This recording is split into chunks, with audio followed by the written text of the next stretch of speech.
15 বছর পর ক্যারিবীয় কন্ডিশনে টেস্ট জয়, আত্মবিশ্বাসের তুঙ্গে বাংলাদেশ। এ উল্লাস যেন ম্লান না হয়। টেস্ট জয়ের সুখস্মৃতি নিয়ে 8 ডিসেম্বর থেকে সেন্ট কিটসের ওয়ার্নার পার্কে নতুন মিশন শুরু করবে বাংলাদেশ। প্রিয় ফরম্যাট ওয়ানডেতেও টাইগারদের কাছে ধারাবাহিকতা চায় ক্রিকেট বোর্ড। ওয়ানডে সিরিজে ইনজুরির কারণে নেই নিয়মিত অধিনায়ক নাজমুল হোসেন শান্ত, তার পরিবর্তে নেতৃত্বে থাকবেন মিরাজ। চোটের কারণে ছিটকে গেছেন মিডল অর্ডারের দুই নির্ভরতার প্রতীক মুশফিক ও তাওহিদ হৃদয়। তবে 1 বছর পর ওয়ানডে দলে ফিরেছেন আফিফ হোসেন ধ্রুব।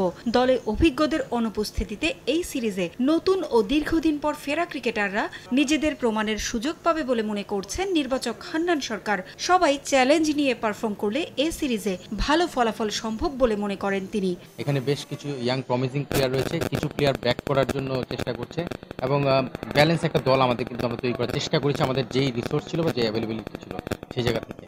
তো ওয়ানডে ক্রিকেটটা আমরা সবসময় বলি যে আমাদের ভালো একটা দল এখনও যারা খেলবে বা এই ম্যাচগুলো যারা খেলবে তাদের উপর আমার বিশ্বাস আছে যে তারা এই সিরিজটা জেতা সম্ভব এবং লেটস সি আমি খুব আশাবাদী।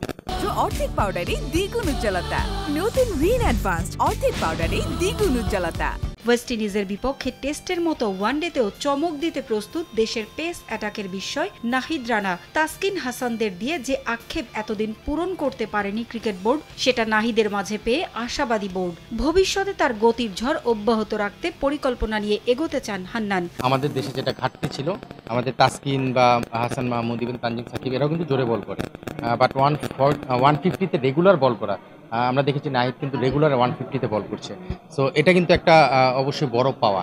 সো ওর প্রতি আমাদের নজর থাকবে, আমরা ওকে টেক কেয়ার করার ক্ষেত্রে যেভাবে মেনটেন করা দরকার আমরা ফিজিও ট্রেনার এবং বোলিং কোচ তাদের সঙ্গে কমিউনিকেশনের মাধ্যমে সেই জায়গাটা ফলো আপ করছি। ওয়ার্নার পার্কে সিরিজের পরের দুই ওয়ানডে 10 ও 12 ডিসেম্বর। পারভিন আক্তার, সময় সংবাদ।